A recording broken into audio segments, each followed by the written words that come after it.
제가 예전에 어떤 사진을 한 장 본 기억이 있습니다. 그 사진에는 기타를 들고 있는 어른과 그 옆에 한 어린 아이가 서 있는 사진이었습니다. 외국 사람입니다. 근데 그 사진에 딸린 설명이 참 재미가 있어서 제가 기억에 남아 있습니다. 유치원 학예회를 준비하던 어린아이가 유치원 선생님에게 이렇게 물었다고 합니다. 선생님, 학예회 때 우리 아빠가 와서 기타 치고 싶다는데 아빠가 와서 기타 쳐도 돼요? 물었습니다. 그랬더니 선생님이 대답합니다. 아빠가 기타를 잘 치시니? 그거는 잘 모르겠어요. 그럼 아빠는 뭐 하시는 분인데? 그랬더니 딸이 대답합니다. 저도 잘은 모르겠는데 우리 아빠가 메탈리카라는 밴드에서 기타를 치신대요. 이렇게 대답을 했습니다. 여러분, 이게 어떤 상황인지 이해가 잘 가시나요? 그 메탈리카라고 하면 헤비메탈 쪽으로는 전설적인 그룹입니다. 그 메탈리카의 기타리스트랑 그 딸이 같이 있는 사진이었어요. 그 우리나라 대중가요로 치면 뭐 조용필 같은, 나훈아 같은 그런 아주 유명한 대중 가수이지요. 지금의 상황에 바꾸어서 이 에피소드를 다시 말해본다면 아이가 유치원 선생님에게 가서 우리 아빠가 와서 노래 부르고 싶다는데 그래도 돼요? 근데 나중에 알고 보니 그 아빠가 뭐 임영웅 같은 그런 사람이었다는 겁니다. 사진 속의 그 아이는 아빠가 어떤 사람인지를 몰랐습니다. 정확히 말하면 그 사람이 우리 아빠인 것도 알고 우리 아빠가 기타를 칠 줄 안다는 것도 알기는 했지만 그 기타를 친다는 일이 다른 사람들 사이에서 어느 정도의 의미를 가지고 있는지, 어느 정도의 위상을 가지고 있는지는 전혀 몰랐습니다. 오늘 본문에도 그와 비슷한 사람들이 나옵니다. 본문에 직접 등장하는 것은 아니고요. 예수님과 제자들 사이의 대화 중에서 등장을 합니다. 오늘 본문에는 두 부류의 사람들이 나오는데요. 한 부류의 사람은 예수님을 바라볼 때 세례 요한이나 엘리야나 혹은 예레미야와 선지자와 같은 예언자로 보고 있는 사람들입니다. 예수님의 질문인 사람들이 나를 누구라고 하느냐라는 대답에 등장하는 사람들이지요. 그런데 또 다른 한 부류의 사람은 예수님을 그리스도로 보고 있습니다. 이들은 예수님께서 너희는 나를 누구라고 하느냐라고 물으셨을 때 그 질문에 대답하는 베드로를 비롯한 제자들입니다. 이 구분을 조금 단순하게 말하면 어떤 사람들은 예수님을 세례 요한이나 엘리야 혹은 예레미야와 같은 선지자 중에 한 사람 혹은 예언자로 보았지만 베드로는 예수님을 주는 그리스도 신이이다 라고 고백하며 구원자로 보았다고 말할 수 있습니다. 사람들은 예수님을 예언자로 보았지만 제자들은 예수님을 구원자로 보았습니다. 여러분, 이것은 비슷한 말인 것 같지만 사실 굉장히 큰 차이가 있는 말입니다. 가만히 생각해 보면 정말 하늘과 땅 차이이지요. 예수님을 예언자로 생각하는 사람들에게 예수님은 예언자 그 이상도 그 이하도 아닙니다. 그분이 아무리 구원자로 오신 예수 그리스도이시더라도 그들이 듣기에는 그저 옳은 말을 하고 하나님의 뜻을 대언하는 예언자일 뿐이라는 겁니다. 그분이 하는 말이 옳은 말이라는 건 인정합니다. 그분이 전하는 게 하나님의 뜻이라는 것도 인정합니다. 다만 거기까지인 거죠. 하나님의 말씀을 전하는 좋은 말을 하는 분이시구나. 그냥 거기까지입니다. 예수님을 예언자로 보는 사람들에게는 그분께 구원의 능력이 있다는 것을 상상할 수가 없습니다. 사실은 그분께 구원의 능력이 있지만 예수님을 그저 예언자로 보고 있기에 그 능력이, 그 구원의 능력이 발휘될 수가 없는 것입니다. 하지만 예수님을 그리스도로, 마태복음의 고백에 의하면 그리스도이시고 살아계신 하나님의 아들로 고백하는 사람들에게는 바로 그 예수님이 자신을 영생의 길로 인도하는 구원자가 되십니다. 예수님은 당시 단순하게 좋은 이야기를 하는, 단순하게 말씀을 새롭게 해석하는, 단순하게 하나님의 말씀을 전하는 뛰어난 지도자, 뛰어난 예언자가 아니라 그것을 넘어선 내가 영원히 믿고 따라야 할 나의 죄를 대속하실 구원자, 메시아, 그리스도가 되어 주신다는 겁니다. 예언자와 구원자는 전혀 다릅니다. 하지만 어떤 사람들은 구원자이신 예수님을 그저 예언자로만 생각을 했습니다. 서두에 말씀드렸던 사진 속의 그 아이가 아빠가 기타 치는 사람인 것은 알았지만 그 기타 치는 행위가 다른 사람들에게 어떠한 의미를 가지고 있는지를 몰랐던 것처럼 사람들은 예수님께서 좋은 말씀 하신다는 것은 알았지만 그런데 그 행위가 그들에게 어떤 의미로 다가오는지는 전혀 모르고 구원자로서의 예수님의 진정한 가치를 모르고 그저 예언자로만 보았다는 것입니다. 여러분, 우리는 어떻습니까? 우리는 예수님을 예언자로 보고 있습니까? 아니면 나의 구원자로 혹은 나의 주인으로 고백하고 있습니까? 예수님이 하시는 말씀, 하나님의 말씀 다 옳은 말입니다. 하나님의 뜻, 내가 그대로 따라 살아가야 하는 말씀입니다. 고백하는 것, 다 우리의 고백일 것입니다. 그런데 여러분, 우리의 고백이 거기에서 그친다면 사실 그것은 예수님을 예언자로 보는 것에 그치는 것일 수도 있습니다. 예수님이 정말로 나의 구원자가 되시고 나의 주인이 되어주신다고 고백한다면 그분을 내 중심에, 그분을 내 삶의 자리에 모셔야 합니다. 아, 듣기에 좋은 말씀을 하나님이 하시는구나. 아, 맞아. 이렇게 살아야지. 이게 예수님의 뜻이지. 그렇게 생각하는 것을 넘어서서 예수님만이 나의 생명의 구주가 되시고 하나님만이 나의 아버지가 되시고 내 삶의 보좌에, 내 삶의 자리에 주인이 되어주신다고 고백하며 우리가 그분의 뜻대로 살아가기로 다짐하는 그 고백이 우리 가운데 있어야 한다는 겁니다. 오늘 본문에 나오는 베드로의 고백이 우리의 고백이 되면 좋겠습니다. 주는 그리스도시니이다. 그 고백이 나의 고백이 되며 우리가 그 고백대로 살아갈 수 있기를 주님의 이름으로 축복합니다. 그런데 여러분, 구원자이신 예수님이 이상한 말씀을 하십니다. 물론 제자들이 듣기에 이상한 말씀이지요. 제자들은 예수님을 구원자라고 고백하고 있습니다. 그리스도, 메시아, 구원자라는 뜻입니다. 그런데 그 구원자께서 구원하는 방법에 대해서는 예수님과 다른 생각을 하고 있었습니다. 당시의 제자들을 비롯한 유대인들은 메시아가, 오실 메시아가 다윗과 같은 강력한 군사적인 지도자로 등장할 거라고 생각했습니다. 그렇게 기대하고 있었지요. 그래서 그 메시아가 오시면 당시 로마의 압제에서 정말 고통받고 고난당하고 있는 이스라엘을 구원하고 그 압제에서 구원하고 새로운 왕국을 세울 거라고 믿고 있었습니다. 그런데 지금 이 장면에서 예수님께서 스스로 메시아이심을, 그리스도이심을, 구원자이심을 인정하셨습니다. 그러면 다음 수순은 어떻게 되어야 합니까? 이제 하나님의 왕국을 이 땅 가운데 세우는 일이 이루어져야 합니다. 제자들은 그렇게 생각했을 겁니다. 그런데 오늘 예수님께서는 제자들의 생각과는 전혀 다른 이야기를 하십니다. 예수님은 자기가 고난을 받고 죽을 거라고 말씀하십니다. 예수님이 돌아가시면 어떡합니까? 메시아로 오셨으면, 그리스도로 오셨으면, 구원자로 오셨으면 로마의 압제에서 우리를 해방시켜 주셔야 하는 거 아닙니까? 근데 예수님은 이렇게 말씀하십니다. 오늘 본문의 31절 말씀 우리 같이 읽겠습니다. 시작. 인자가 많은 고난을 받고 장로들과 대제사장들과 서기관들에게 버림바 되어 죽임을 당하고 사흘 만에 살아나야 할 것을 비로소 그들에게 가르치시되. 아멘. 여러분, 이건 제자들이 보기에 말도 안 되는 이야기입니다. 이제 이 나라 이스라엘의 국권을 회복시키셔야 할 분이 자기가 좀 있으면 죽는다.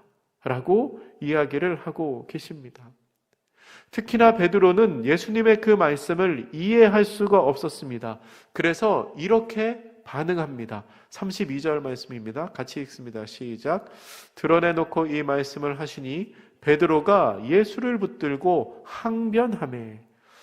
이 본문에 나오는 항변이라는 말은 책망이라고도 번역할 수 있습니다.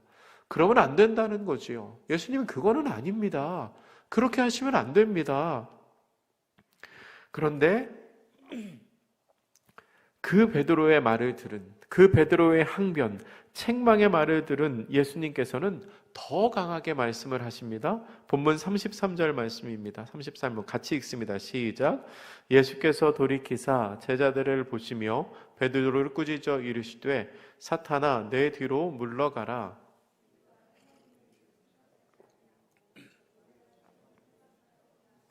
아멘. 예수님께서는 베드로를 사탄이라고 부르십니다. 그리고 하나님의 일을 아니라 사람의 일을 생각하고 있다고 꾸짖으십니다. 그리고 그 다음에 나오는 예수님의 말씀은 한 걸음 더 나아갑니다.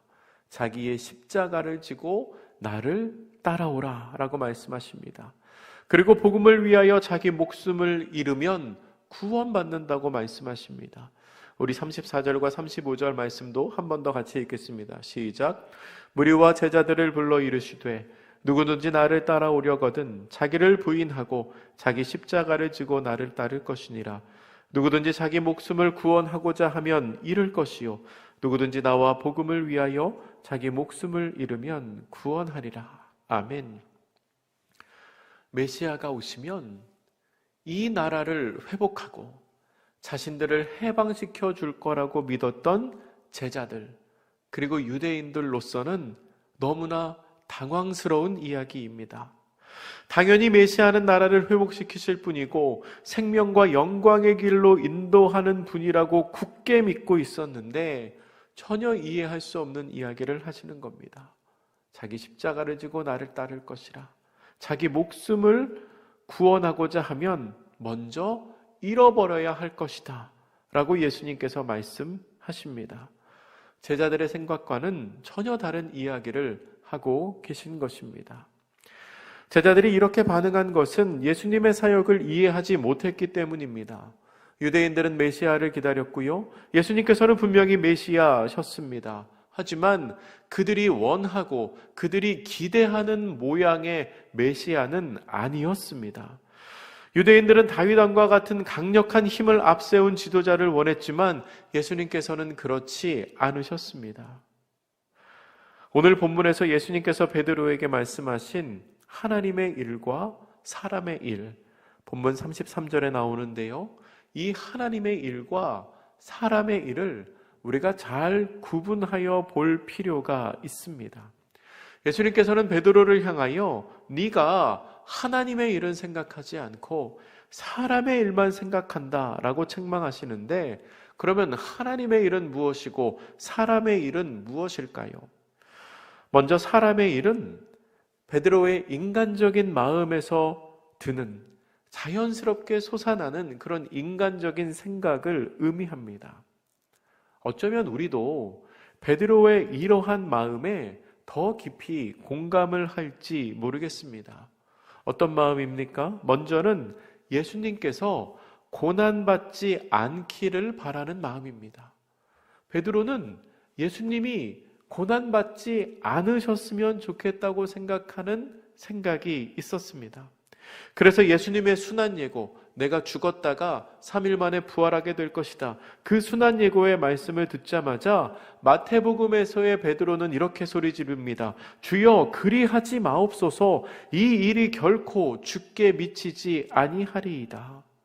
무슨 말입니까? 이 일이 결코 죽게 미치지 아니하리이다. 주님께서는 고난을 받으시면 안 됩니다. 그러니까 예수님께서 고난과 죽음을 겪지 않기를 바라는 외침이었습니다. 두 번째, 사람의 일은 이 땅 위의 왕국을 기대하는 마음입니다. 당시의 모든 유대인들이 땅의 회복을 기대했습니다. 특별히 예수님의 말씀 중에서도 그 마음을 엿볼 수 있는데요. 오늘 본문의 36절의 시작은 이렇게 시작합니다. 사람이 만일 온 천하를 얻고도, 사람이 온 천하를 얻고도, 이 세상의 땅을 얻고도, 예수님 이렇게 말씀하시죠. 우리는 이 말씀에서 사람들이, 그러니까 제자들이 천하를 얻기를 원했다는 것을 추측할 수 있습니다. 예수님께서 제자들의 마음을 아시고 그렇게 일부러 말씀하신 것이지요. 정리하자면 사람의 일은 예수님께서 고난받지 않기를 바라시는 마음, 그리고 온 천하를 얻고자 하는 마음, 이 땅 가운데 이스라엘의 왕국이 회복되어 정말 우리가 다윗 왕 때처럼 뭔가 좀 떵떵거리며 살 수 있는 그 나라가 세워지는 것을 바라는 마음, 이게 사람의 마음입니다. 그런데 예수님께서는 그것만 생각해서는 안 된다는 겁니다. 그러면 하나님의 일은 무엇일까요? 본문에 나오는 표현을 통해 하나님의 일을 찾아보면 첫째로 하나님의 일은 그리스도의 고난과 죽음입니다. 오늘 본문 31절에 나오는데요, 예수님의 고난과 죽음은 하나님의 구원 계획에 있어서 절대적으로 없어서는 안 된 핵심이었습니다. 베드로는 그 일이 생기면 안 됩니다, 예수님 고난 받으시면 안 됩니다, 예수님 돌아가시면 안 됩니다 라고 말했지만 사실 예수님이 돌아가셔야 하나님의 구원 계획이, 예수님의 메시아로서의 사역이 완성되는 것입니다. 두 번째 하나님의 일은 예수님을 따르는 사람들이 자기 십자가를 지는 것입니다. 본문 34절에 나옵니다.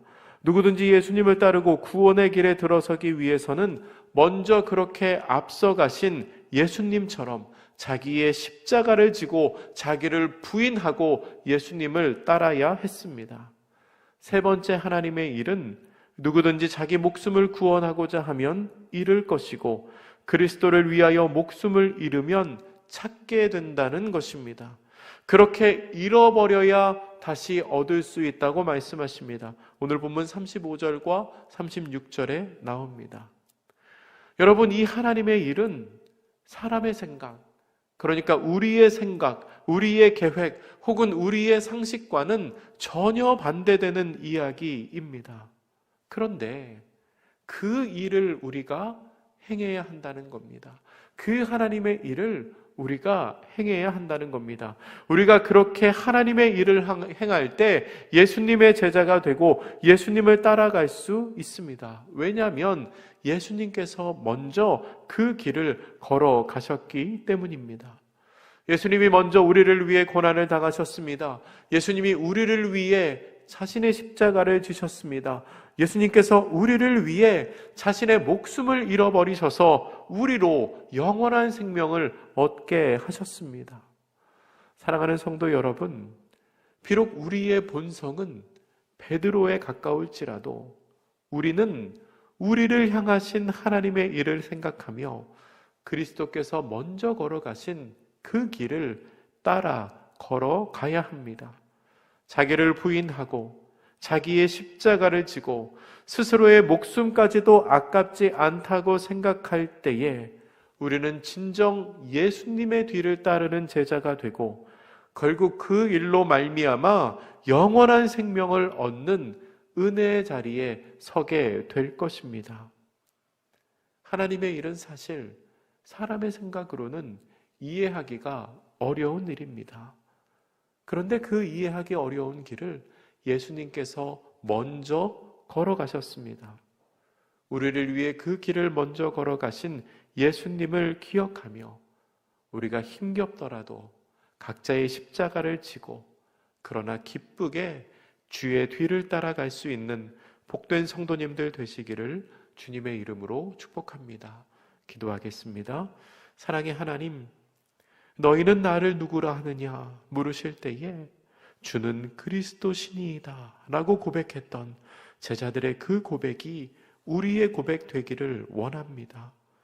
예수님을 나의 구원자로 삼고 예수님을 내 마음의 중심에 모시고 예수님의 뜻대로 살아가는 우리들 되게 하여 주시옵소서. 그리고 주님, 우리가 다 이해하기 힘들고 그대로 따라 살아가기 어렵더라도 우리의 삶을 향한 하나님의 일을 기억하게 하시고 그 하나님의 일을 따라 살아가는 우리 모두가 되게 하여 주시옵소서. 힘겹지만 그 길을 걸어갈 때 우리의 삶에 능력을 허락하시고 기쁨을 허락하여 주시고 감사가 넘쳐나게 하여 주시옵소서. 그리하여 우리가 이 땅 가운데 살아가는 그리스도의 제자가 되게 하여 주시옵소서. 감사드리며 예수님의 이름으로 기도드립니다. 아멘.